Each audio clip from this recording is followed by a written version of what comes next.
Okay, so today we're going to take a deep dive into one of hip-hop's really painful and confusing chapters. We're looking past the music, getting into this tangle of violent street codes and what loyalty even means.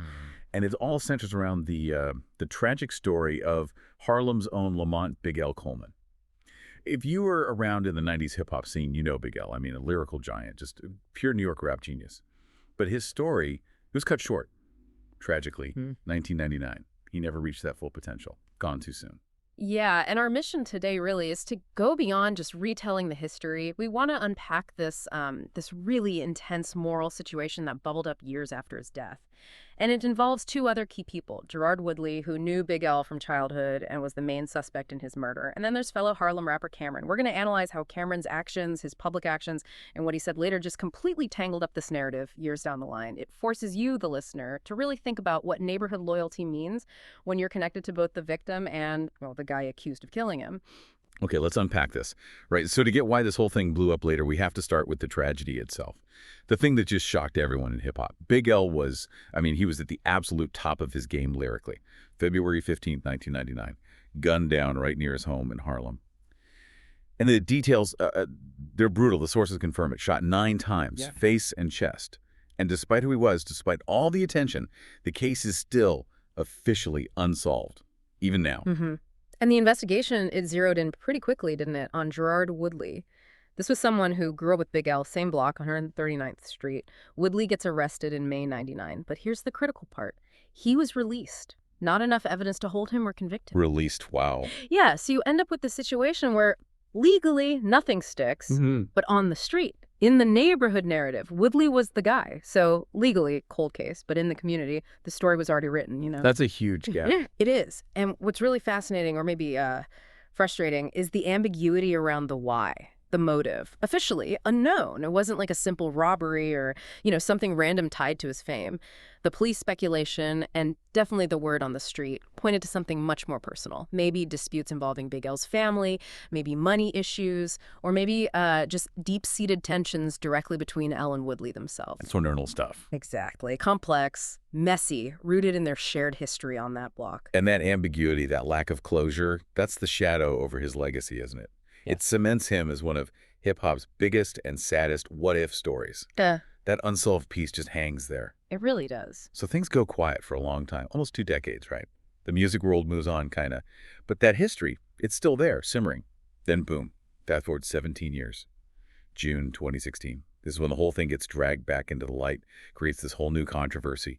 Gerard Woodley, the man everyone suspected killed Big L all those years ago, he gets killed, shot dead in Harlem. The alleged perpetrator becomes a victim himself. Yeah. And this is where Camron comes back into the picture and where those loyalties just collide publicly. Because Camron, he knew both of them. Grew up with L, grew up with Woodley, same block, deep ties. So after Woodley dies, Camron makes a choice, a very public one. He goes to Woodley's funeral. And, maybe even more importantly, he posts about it on social media for everyone to see. And the reaction, it was instant. And it was intense. Fans, especially the ones who really cherish Big L's memory, they just lost it. They saw it as a straight-up betrayal. How could you? How could you honor Big L and then go mourn the guy accused of his murder? Yeah, from the outside looking in, it seems impossible to square, right? Absolutely. From that fan perspective, knowing the music, knowing the headlines, it looked like a massive contradiction, a betrayal. I get the neighborhood code, the loyalty aspect, but surely that's pushed to the limit when one friend is accused of killing the other. Yeah.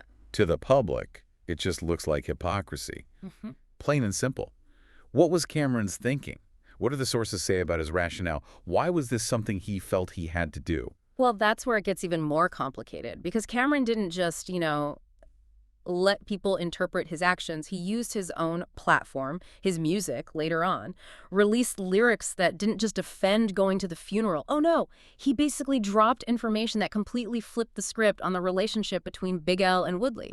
Made the whole thing way more complex. Okay, wait. This is where it gets really interesting, like you said. The sources point out that Camron basically suggests the beef wasn't one-sided. He hinted that L and Woodley had their own serious issues.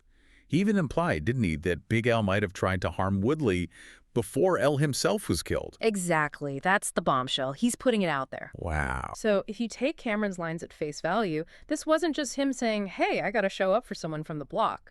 This was him presenting a counter-narrative. It shifts the whole thing. It suggests that maybe what happened in '99 wasn't just a straightforward tragic murder of an innocent artist. Maybe it was retaliation. Maybe it was the culmination of a long-running internal street conflict. That changes the moral calculation completely. Profoundly. It forces us, and maybe Cameron himself, to look at the situation differently. It implies that maybe that tight friendship between Cam and Big L wasn't so tight anymore by '99. Maybe it had already frayed or even broken down, which would leave Cameron stuck between these, overlapping, really difficult obligations from his past. Okay, that actually makes a certain kind of sense. Hmm. If the relationship between Elle and Woodley was hostile, maybe even started by Elle, or just mutual, then Cameron going to Woodley's funeral isn't necessarily betraying a fallen friend who was a pure victim. It's more like choosing a side, or maybe refusing to choose, in a really messy, ongoing neighborhood conflict. And that connects directly to the bigger picture, the whole context. Cameron's actions, viewed through that lens, they really highlight the situational ethics you find in these long-standing neighborhood ties. This isn't just about famous rappers, it's about the code of 139th Street, Harlem. In environments like that, the sources really emphasize loyalty isn't always this clean emotional choice. It's this tangled web. Shared history. It demands acknowledgement. So the lines are blurred. Very blurred. Friend, foe, neighbor. Yeah. These things overlap. The street code, it seems to demand you acknowledge that shared history, that shared ground, doesn't matter what the legal system says or even how you personally feel sometimes. Woodley was from there. He was part of that block's story. To ignore his death might be seen as a bigger violation within that specific context. So, for Cameron, going to that funeral, maybe it wasn't about saying Woodley was innocent or endorsing anything. Maybe it was about acknowledging that shared history, that community fabric, a way of saying, I haven't forgotten where I came from. Preserving his own standing, his authenticity within Harlem, even if it damaged his image with the wider hip-hop world. That seems to be the mechanism, yes. If he didn't acknowledge Woodley, didn't show up, he might have been seen internally as turning his back on his roots, violating the very code that ironically might have contributed to his realness image in the first place. A real catch-22. Absolutely. He's caught between two powerful loyalties. One is to the memory of his incredibly talented friend Big L, a huge figure. The other is to the shared history, the street code, the block that produced both Big L and Gerard Woodley. And himself. And this leads us right to that really tough question the sources raise. Can someone, especially a public figure, truly honor a friend's legacy, while also publicly mourning the person accused of ending that friend's life? Cameron's actions force us to confront this moral maze, where loyalty to the place, the community, seems to, for him at least, outweigh loyalty to a specific past friendship. It's just a brutal illustration, isn't it? How fame, street life, loyalty, violence, death, it all gets tangled together. The big takeaway here feels like the conflict for Cameron wasn't maybe between clear right and wrong. It was between two deeply felt obligations that just couldn't coexist easily. And he chose the obligation to his origin, to the street, over maybe the more sentimental obligation to a friendship from the past. And that unresolved tension, that difficult choice, it perfectly mirrors the tragedy of the whole case, doesn't it? Big L's murder remains officially unsolved. The true nature of his relationships with Woodley and even with Cameron towards the end, it's all still ambiguous. It's shrouded in street codes, rumors, whispers, and these conflicting loyalties, public versus private. The full truth is likely lost. So what does this all mean for you, listening to this whole controversy? It really forces you to think, right? Can loyalty to a neighborhood, to the place that made you, like it did for Cameron and Woodley, can that honestly outweigh loyalty to a specific shared past, a friendship like the one between Cameron and Big L?